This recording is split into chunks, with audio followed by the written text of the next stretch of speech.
Magandang araw sa inyo mga kapolitika at welcome back dito sa ating YouTube channel. Kung kayo ay bago pa lang ay huwag kalimutang mag-like at mag-subscribe muna kayo para updated kayo dito sa ating mga latest issue.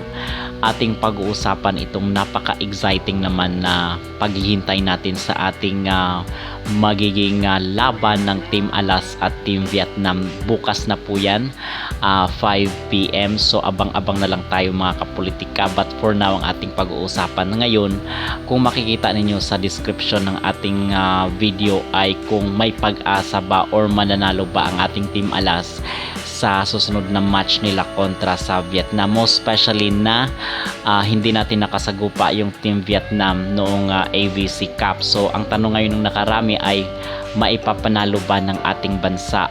So itong ating atin sasagutin kung bakit si Sherry Nunag itong ginawang libero, kasi from doon sa ating previous video ay napag-usapan na natin na itong si supposed to be si Gemma Galanza yung yung maging libero natin, but si Cherry Nunag na. Sa kadahilanan po bakit na si Cherry Nunag yung ginawang libero, kasi parang siya yung excess doon sa sobra doon sa mga middle blockers, and obviously siya yung pinaka maiksi kung ikukumpara mo doon kay Del Palomata at kay Thea Gagati. So kumbaga siya yung binunot ni coach na si Cherry Nunag yung magiging libero, kasi ang mid libero kasi is same lang din yan ng isang middle blocker na kung saan is tinuturuan sila paano magbasa ng bola, kung saan lulusot yung bola, which is yun ang naging role ni Cherry Nunag nung siya ay isa pang middle blocker. So ganun din po, kailangan pag isa kang libero, kailangan magaling kang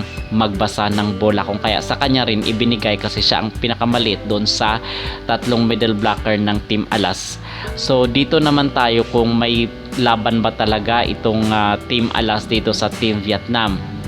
So ang masasabi natin dito is ganun pa rin, base doon sa ating mga previous na napag-usapan sa ating previous vlog, ay medyo dihado nga itong ating Team Alas, mo especially ngayon na merong mga team sa PVL na kung saan ay hindi pumayag na isali itong kanilang maging main player sa kadahilan na maging conflict ito sa susunod na PVL Open Conference. So mas gugustuhin nila na papalaruin nila yung kanilang mga players dito sa kanilang club team sa PVL instead na sumali dito sa national team, kasi napag-usapan natin yan doon na kailangan ng coach nila na kung saan ay manalo yung team nila para lumalaki din yung kanilang mga talent fee niyan. Okay, so ito yung dito kasi sa nakikita natin medyo dihado talaga yung ating Team Alas dito kontra sa kupunan ng Team Vietnam. Liban na lang kung meron talagang malaking upset na mangyayari dito sa Team Vietnam na kung saan ay nag-level up yung laro natin, kasi hindi naman natin nasubaybayan yung kanilang mga trainings. Wala naman tayo doon sa kanilang mga trainings kung ano ba yung mga adjustment na kanilang ginawa, ano ba yung mga maging technique, maging taktika nila ng ating mga players at maging diskarte nila sa loob ng court kung kaharap na nila itong mga matatangkad na players ng Vietnam. So hindi naman natin nakikita doon ano talaga yung magiging paraan ng Coach De Brito, paano talaga na matatalo natin itong Team Vietnam. But itong aking naging basis dito sa aking opinion kung bakit ko sinasabi na magiging dihado yung ating Team Alas ay dahil doon sa mga previous na games nila dito sa AVC Cup at the same time doon din sa SEA Games mga kapolitika.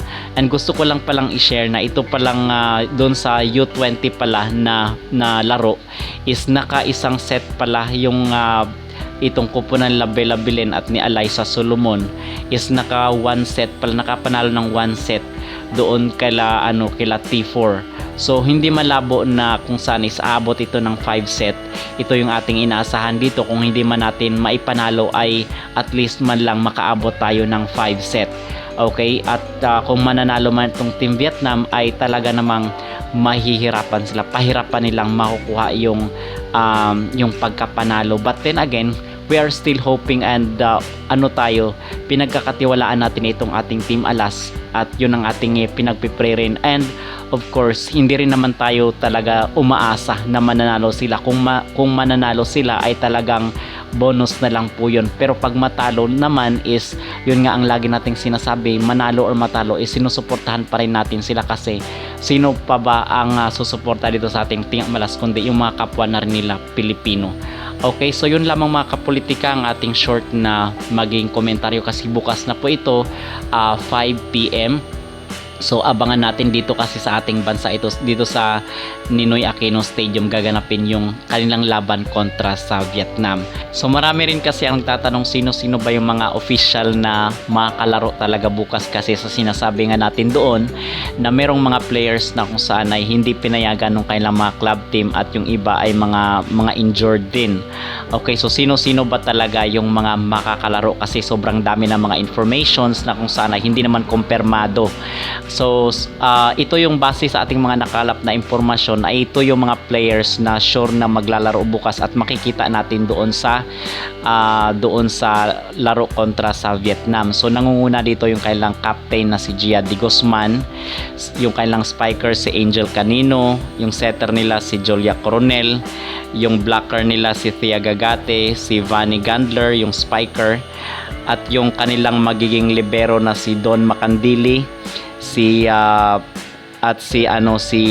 Cherry Nunag. So sila yung magiging libero nila, at itong si Cici Rondina yung maging spiker, si Faith Nisperos, at yung middle blocker si Del Palomata and Fifi Sharma, and yung spiker nila na si Arapaniki and si Gemma Galanza is nandun pa rin. Okay, so yun lamang ang ating update for today, yung latest update, kasi na-excite din ako personally yung maging laro bukas ng Team Alas kontra dito sa Team Vietnam, kung saan ay marami ang tatanong sino-sino ba yung mga players na makakadalo, at kung may pag-asa ba talaga tayo na manalo kontra dito sa matatangkad na players ng Vietnam. So kayo mga kapolitika, ano sa tingin nyo, may pag-asa ba na manalo ang ating koponan? Please comment down below, at huwag kalimutang mag-like at mag-subscribe dito sa ating YouTube channel para updated kayo dito sa ating mga latest issue.